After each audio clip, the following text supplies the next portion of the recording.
I'd like to welcome all our viewers on the OMN English program. I'm joined here by the OMN's Executive Director, Mr. Jawar Mohammed.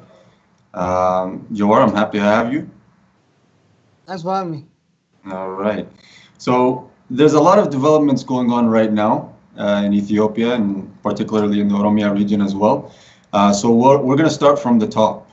There was a market boycott that was announced by Cairo youth activists last week. And I'm going to start by asking you, what was the result of that boycott? Was it successful? Did it achieve its objective? Yes, it was actually very successful, more successful than anybody had thought, because for the last 3-4 months, the protest has been stopped because people focused on resettling and helping people, those who were displaced from Somali region. Because of that, a lot of people thought that Cairo has disappeared or surrendered to the government, have given up. So when this boycott was called, there was a lot of skepticism. Also, as you know, the internet is not working in Ethiopia. Previous protests, previous strikes were coordinated through internet, and many people thought the internet would make it inefficient. However, the strike was very, very successful. It completely shut down the country. And it forced the regime to submit to the demands of the protesters, which was immediate and unconditional release of the political prisoners.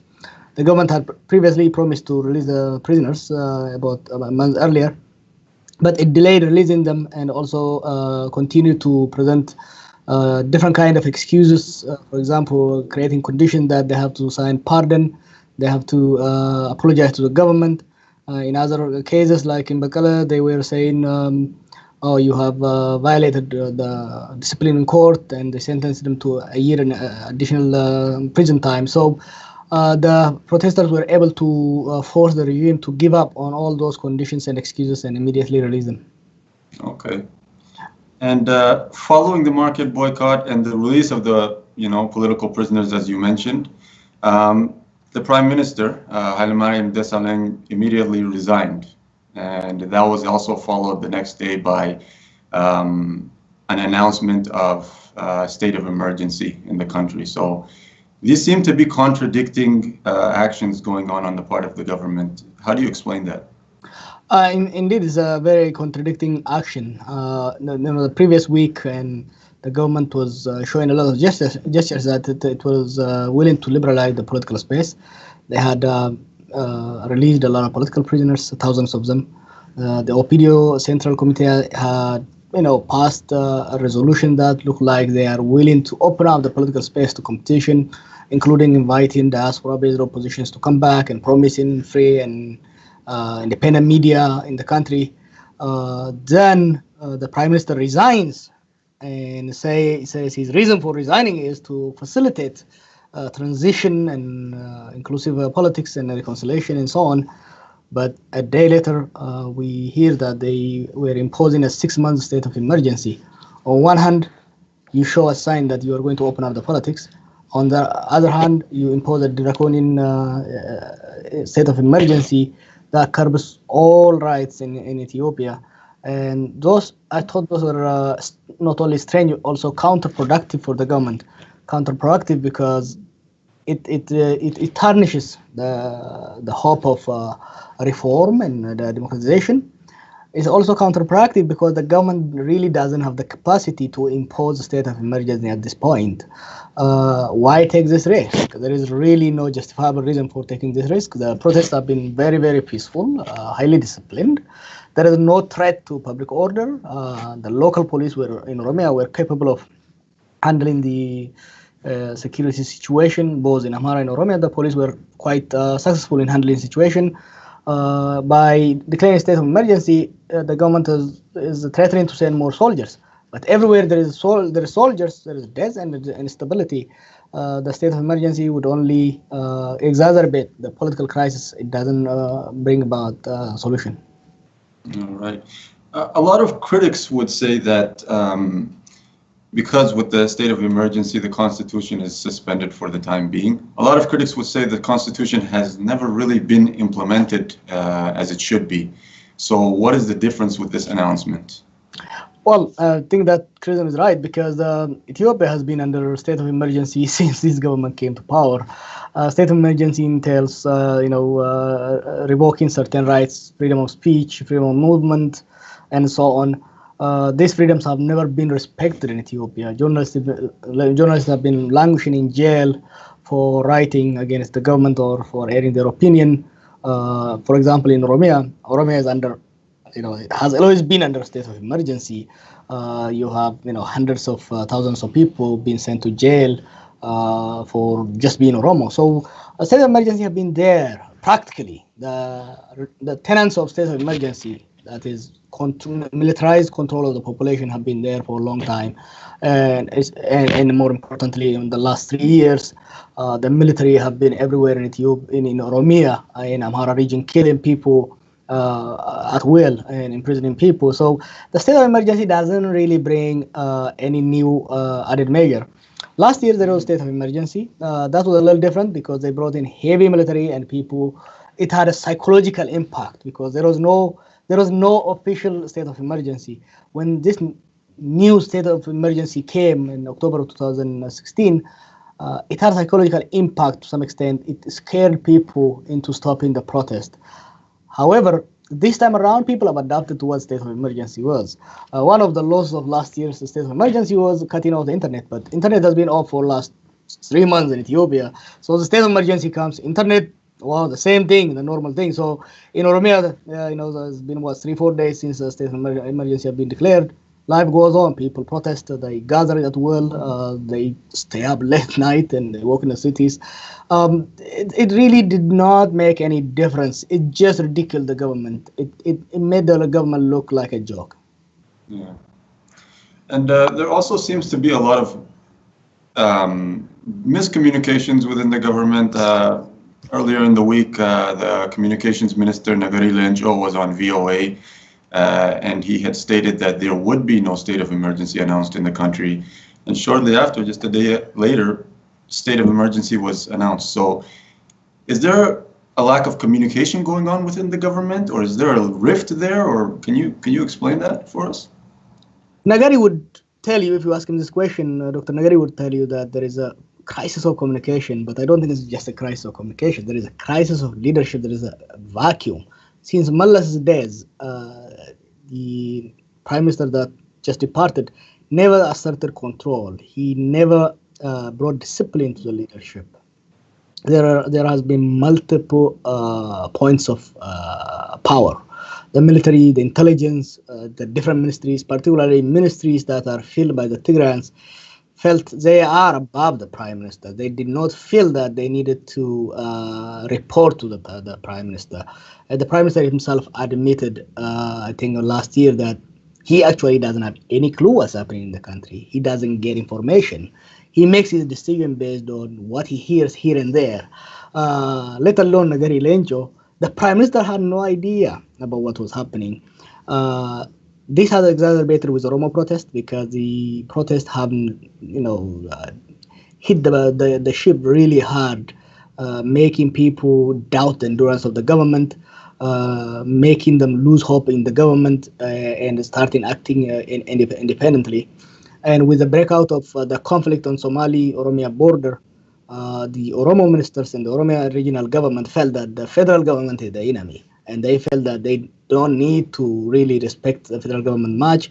And the federal government acted in a very bizarre way, not only taking side, but also refusing to interfere, refusing to help those displaced. So people like Nagari had evolved into some kind of opposition within the federal government. Because of that, the other agencies in the government, they don't trust them. When it comes to this latest episode of state of emergency, I believe when Nagari said that there is no need for a state of emergency and he doesn't know if there is any, because nobody informed him. This decision was not made by Minister of Councils, as people claim. This was a decision made by what they call the National Security Council, which is pretty much did not have the power to do it, but did it anyway. So people like Nagari and other Oromos and Amharas were not included in this discussion. This was done by the intelligence and by the military and brought to the media and announced it. If you heard, I don't know, there was a number of media outlets who were invited there, and they're told that there is no state of emergency to be declared tonight. And the minute they leave the hall, they announced it. So that looks like a military's intervention rather than civilian government reaching a consensus and passing that kind of agreement. Okay. Well, now that we have, opposition leaders such as Bakala Garba or Bana Lelisa have been released, Aero activists are continuing to say that their struggle will continue until their demands are met. There's a rift growing in the government, as you mentioned. What's next for the country? I mean, what's next for the government, and where do the people go from here? I think the government is on its last leg. I cannot see this government surviving any longer. There is, when this protest started, probably about a year ago, there could have been four possible outcomes. One is the government regaining control and defeating the protesters and putting them back in their place and reasserting authoritarian rule. That it attempted so many times, that has failed. The protesters continue to grow both in depth and width. So the possibility that of counter-revolution or reversal of the revolution is now going to happen. The second possible scenario is the protesters exerting sufficient pressure on the government to force it to undertake measures that will facilitate transition to an open democratic process. That seemed to be still a possibility, but narrow impossibility. If you looked at what was happening in Oromia for about a year and a half, it was a promising situation. Lama Magarsa has liberalized the political space. He has allowed protest. He has ordered the police not to shoot people. He has engaged critical voices and elders, and what that has liberalized the space in Oromia, to some extent in Amhara region. And if you have asked me about 6 months ago, I would have been very optimistic looking at some of the changes that are visible in Oromia. But the measures that we see today, as we said at the beginning of this conversation, is contradictory.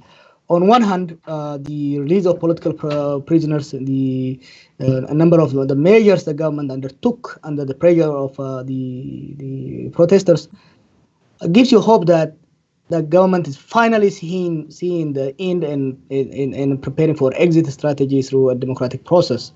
But at the same time, when you see some of the measures they take, for example, imposing a state of emergency, and also in the military promoting military generals that were implicated in displacement of millions of people and killing of hundreds of people, to full rank of generals and giving them key command, and refusing to diversify the military rank, and also refusing to diversify the intelligence, it tells you that TPLF is not prepared to willingly relinquish power. So right now, the window towards a negotiated transition between the ruling party and the opposition, the opportunity is kind of dwindling. It's getting desperate. It's becoming quite difficult to have a full picture of how that's going to happen. So there is slim chance still, but that chance is about to disappear, particularly if the government continues to fully enforce the state of emergency, if the parliament does not revoke the state of emergency declared by Council of Ministers, the possibility of democratic transition through negotiation might be closed. Then that will take us to a third option, which is the protesters continuing to gain momentum and overpowering the regime and bringing down the regime and leading to an establishment of democratic order. The fourth is a revolutionary disintegration of the state. If the protest do not focus, if the protest disintegrates into communal violence, and if the state also fails to reassert control, or if the state, as we see today, is crippled with infighting, and if the different factions within the government end up in open war, you could have a serious scenario that we see in different parts of the world. So I'm still optimistic about peaceful transition because there are potentials. I mean, if they choose a capable prime minister, a prime minister that can preside over a negotiation between the opposition and the ruling party, somebody who has accepted that this regime is over and the country is moving to democratic order, maintaining a dictatorship is no longer a viable option. If you bring somebody like that, somebody who has popular support, somebody who has popular legitimacy, somebody who has experience and patience to deal with a diverse country like Ethiopia, you still have slim chance. But if they choose another puppet, if they choose another person who doesn't see the possibility and the necessity of moving forward, then you will have a serious problem, and that will force the Kairos to move to option 3, which is removal of the regime. Yeah, you actually went to my next question and point, which was you mentioned that the government is actually being manipulated and controlled by the intelligence and the military officials. So, do you think that appointing the right person in the prime minister position would resolve that situation? What kind of freedom would that prime minister have, to solve all the problems in the country? Appointing the right person by itself is now going to solve the problem. It's now going to force the military and the security to reform. However, today in Ethiopia, there is just not single powers. 3 years ago, 2 years ago, TPLF had a monopoly over the state. It had full control of the country. Today, there is a shared power in Ethiopia because half of the power has gone to Kairos. The Kairos control much of the power in Ethiopia today. A lot of the power the ability to control the country has shifted significantly toward the Kairos power, and the Kairos control much of Oromia, and the government cannot dictate the way it used to. So if you bring in a prime minister that can be supported by Kairos, by the larger Ethiopian population, if you bring a prime minister and a team of people, not just one person, a team of leaders forward who believe in the necessity and possibility of change, and if these people are fully supported by the emerging power of the Kairos and the various social movements in Ethiopia, that prime minister and his team would have a strong ally in the country that would help them offset the military and the intelligence. And because the military and the intelligence, at the end of the day, they want to intimidate people, but if they can't intimidate people, if anytime the prime minister and his team are threatened, they come out and speak, then the military and the intelligence are not going to be able to stage the kind of coup or other stuff. Remember what happened in Turkey. And when you have a president or an executive that is really, really popular, we have seen how people overpowered tanks. Erdogan, the military wanted to stage a coup against him, and all that guy had to do was appear through a cell phone on a TV. The coup was reversed. And in Ethiopia too, I mean, it might be too far-fetched to bring similar stuff, but if you have somebody who is popular, who can easily mobilize people among the ruling party to come to the forefront, it will not be easy for the military to manipulate, to intimidate, and get away with it. So that's why we need that kind of person. Not only that, bringing that kind of popular person, capable person who has earned public trust, also enables that person to gain concession from the opposition, concession from the ruling party, bring a whole lot of section of the society to come together and chart a roadmap and timetable towards democratic election. It's a slim possibility. I'm not saying this is the outcome that's going to happen, but it's a slim possibility. But if they choose another puppet, if they choose another Haile Mariam, if they choose another Mukhtar Kadir, that chance will be gone, and the military will not be able to control people. It will kill a lot of people, but change is inevitable one way or another. Okay. And recently, with all the developments, we've seen, the U.S. Embassy come in and chime in on the issue and sort of condemn what's going on with the state of emergency.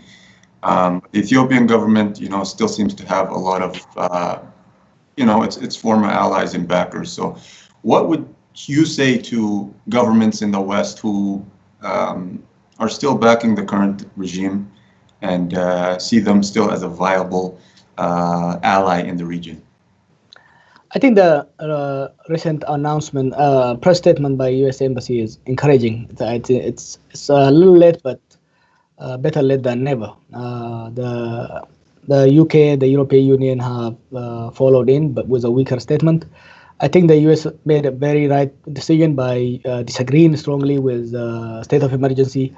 Not only that, the ambassador has written a few days earlier strong statement condemning the killing. I think this was very important. I think the West, for a long time, knew the problem, knew the looming danger, but because they see the government as a key ally in the region, and because they felt that if they push the regime will turn into China or so on and so on, they're turning blind eye to problems.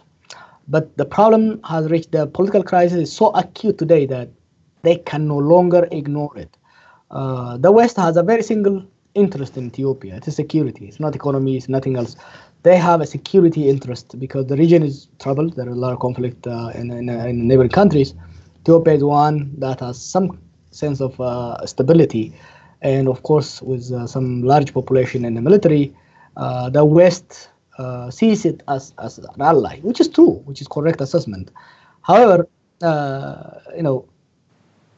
an Ethiopia that excludes 95% of the population, an Ethiopia where land and other resources are robbed of people, an Ethiopia that is source of the vast majority of refugees from in Africa, an Ethiopia where the best and the brightest are either kicked out of the country or incarcerated, would not have a lasting stability. I have been saying this for the last 10, 12 years since I came to America. Every time I meet people, every time I have an opportunity, I have been saying this. And I think what is unfolding is really what a lot of people predicted. That is, it is a matter of time that the kind of sense of stability Mallas was projecting. So, the growth in the Ethiopia rising narrative Mallas and his Western supporters like Bill Gates were talking about was a sham. There was a volcano underneath that kind of image, and that volcano has started erupting in 2014. It continued to erupt and continued to grow, and I think the West finally start to wake up. The statement is good, but it's not sufficient. I think the West need to exert sufficient pressure on the government, but the government is extremely vulnerable now. Why? Because the cornerstone, the central piece of the strategy the Oromo protest and the Gero movement had deployed was to cripple the economy of the regime. The regime had multiple pillars of power. A lot of people thought, the military and the economy, the military and the security is the strongest, perhaps, but that wasn't the most important to the regime. The regime wanted to portray itself as a developmental state. Much of the bureaucracy, much of the party membership are not loyal to the party. They are only loyal to the money, the salary the government pays. So the strategy was simple.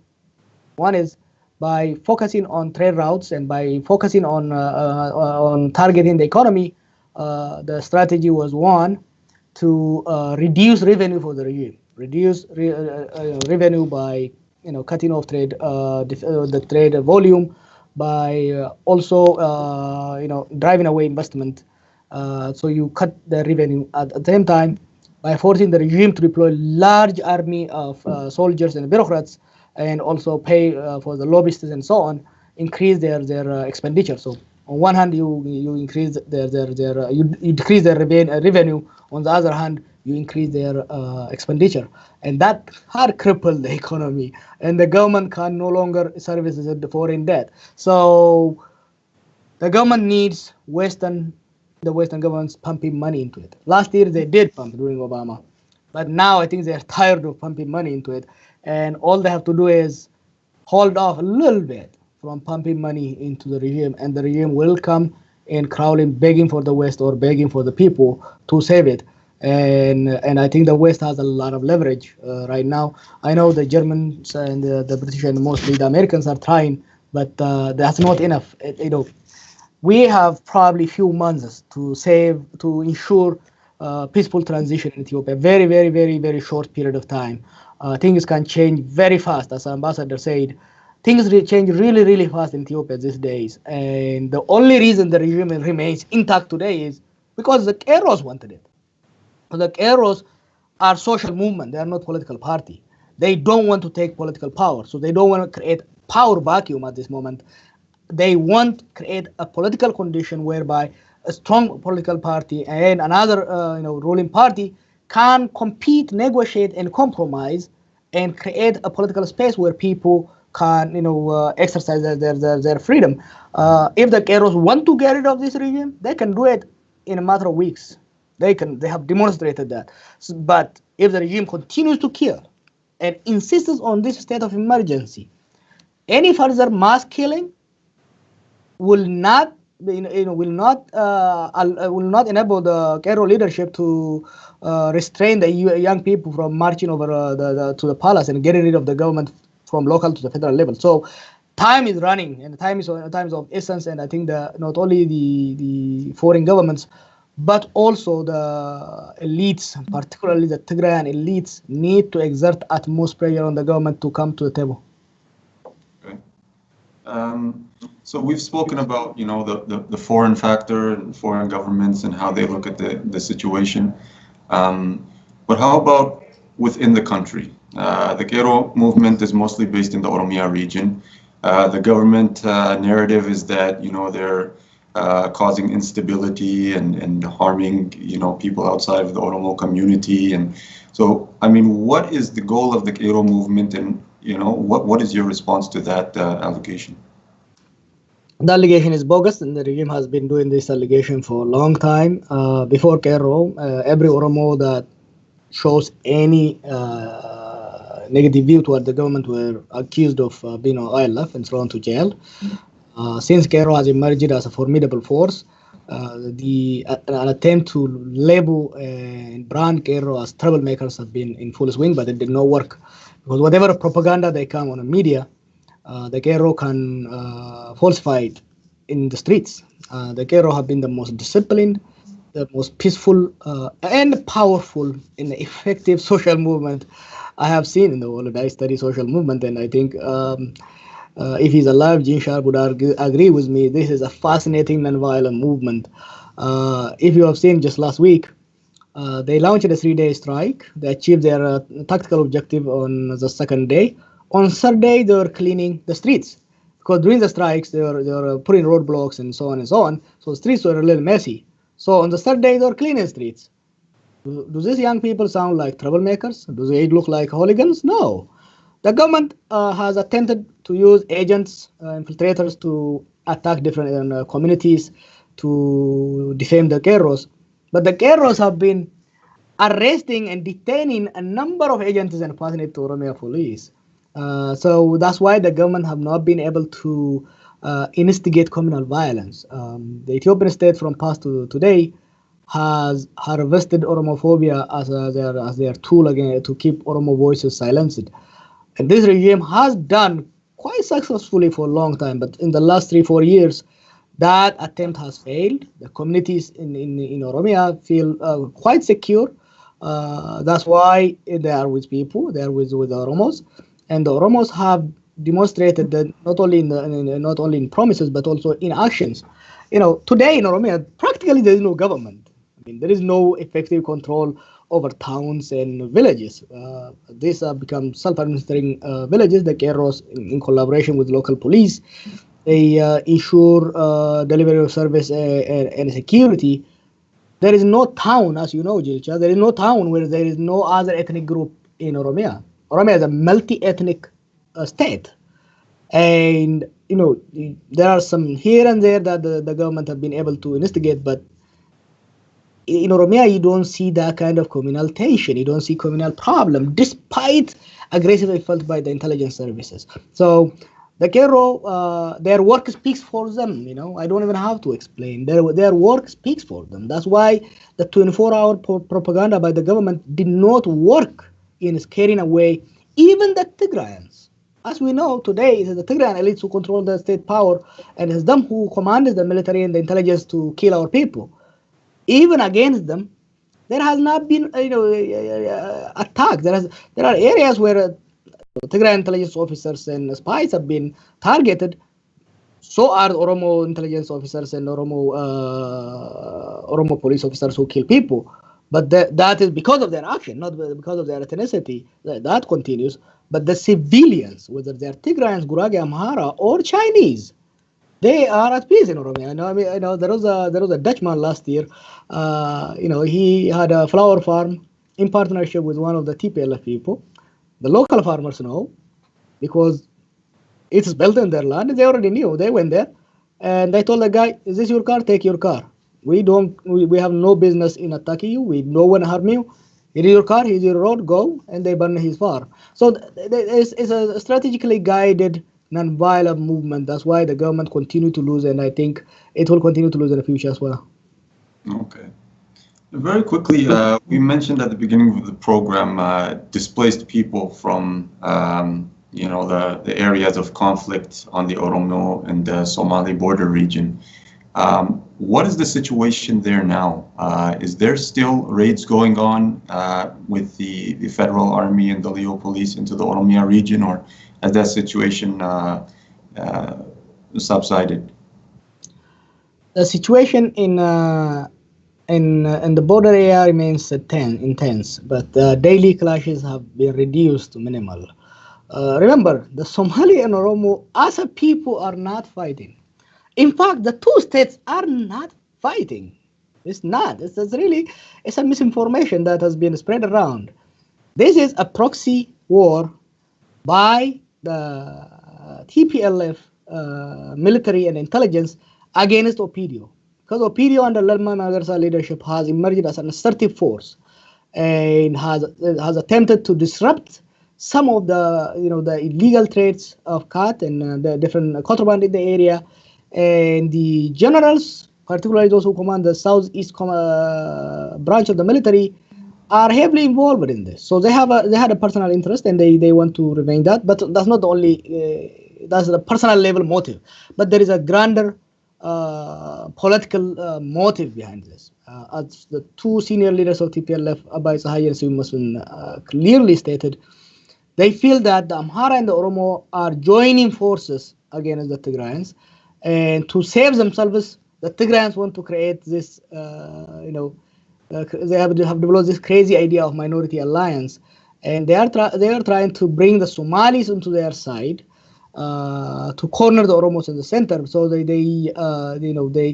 they know the Somalis and the Oromos are natural allies. I mean, where me and you grow up, you cannot distinguish Somali from Oromo, and there is really no border between Somali and Oromo. There is no, let alone the physical boundaries. There is no cultural difference in that area.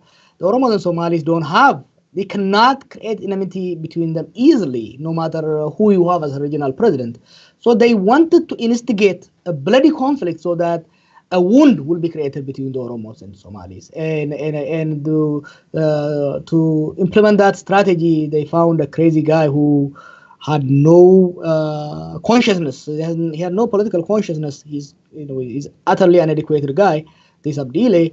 They used him, and they used this Leo police that committed genocide against Somalis in the past years. They instigated cross-border raid against Oromia, and they displaced over 1 million people. They killed thousands of people inside Somali region on the border. They were not able to infiltrate deep inside Oromia because the pastoralists defended themselves. So today there are two types of IDPs, or internally displaced Oromos in Ethiopia. There are about 120,000 people who were removed from their homes in Somali region.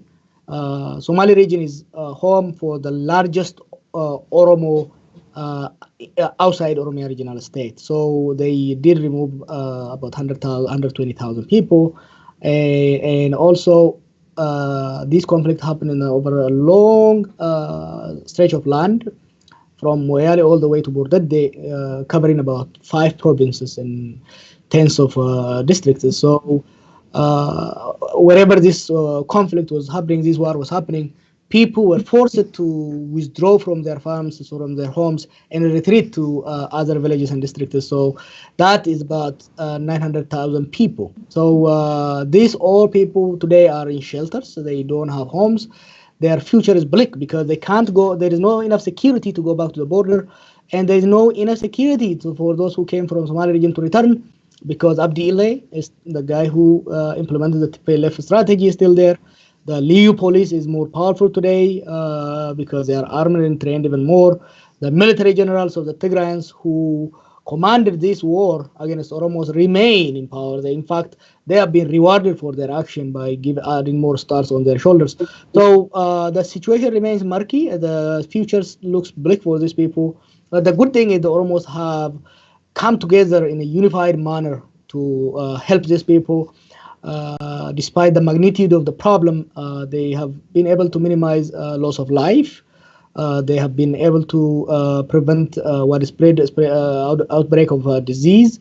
They were able to prevent starvation.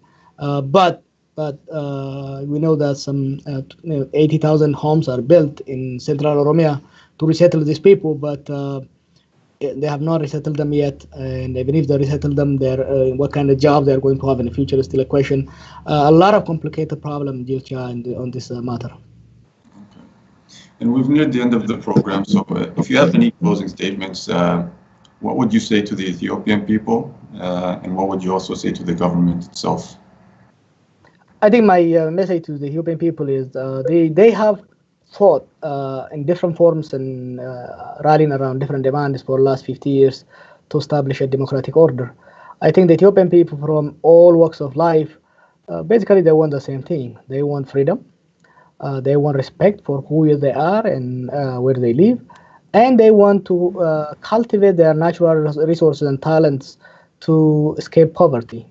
Oromia and Ethiopia, they are not poor. They are impoverished because of continued exploitation by the elites and also by implementation of a policy that is not focused on empowering people. So they want basically three things. They want peace, they want democracy, and they want development. Getting these three together, they are inseparable. You cannot have one without another.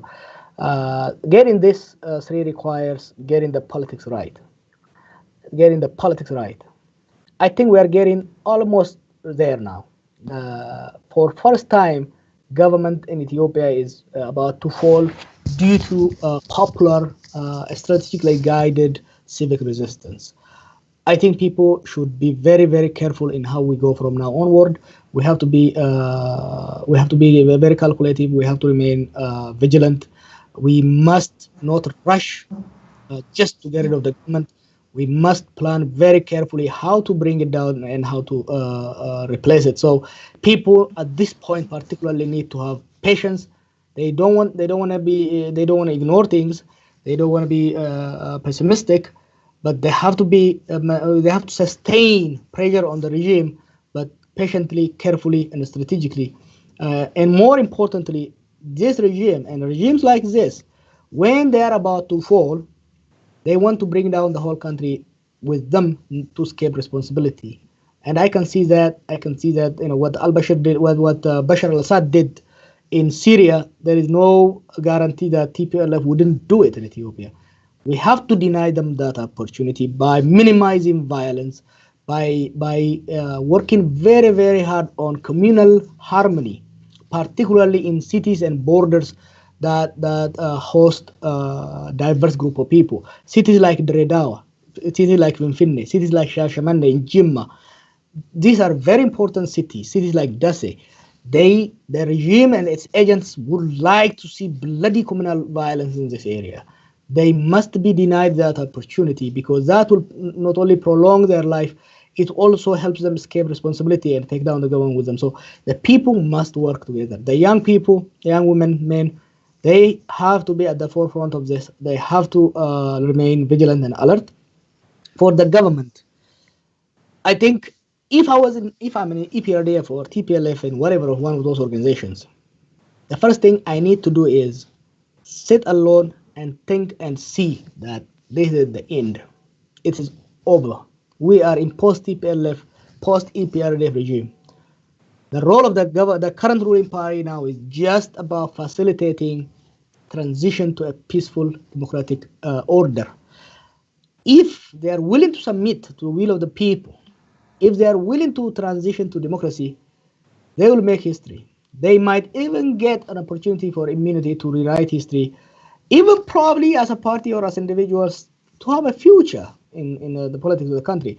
People like Lamma, if they play right and if they make the finishing right, they could run in Oromia and regain the seat, So right now, on one side, you have this bright opportunity for the ruling elite.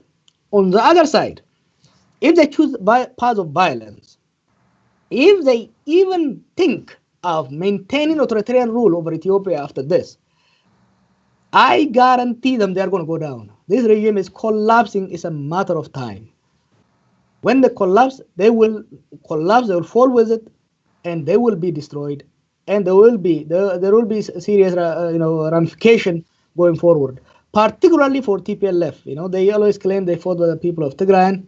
I know the Tigrayan people in general really didn't benefit. They just became scapegoats, and they are blamed for what the TPLF does.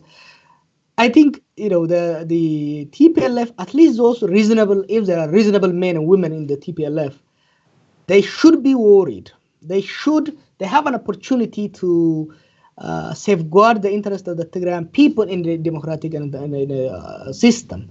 But that's now. It is now, while they're still in control, while they still have opportunity, they should negotiate the best outcome for their people and for themselves. Because if they choose the path of violence, they will go down burning, and they will bring down their nation together. And I think they should avoid that. I think they should learn from history. I think they should look around the world and how this kind of system finally ends up. I think they should choose the path of peace and the path of transition to democracy. I do plead with them to it is better late than never. I think they should discuss among themselves, and I think they should come to the table to engage in negotiated transition to democracy. Perfect. And that actually concludes our program today. I would like to thank the director of OMN, Jawar Mohammed, for joining us. And I'd also like to thank our viewers for tuning in. And hopefully you'll tune in next time. Goodbye.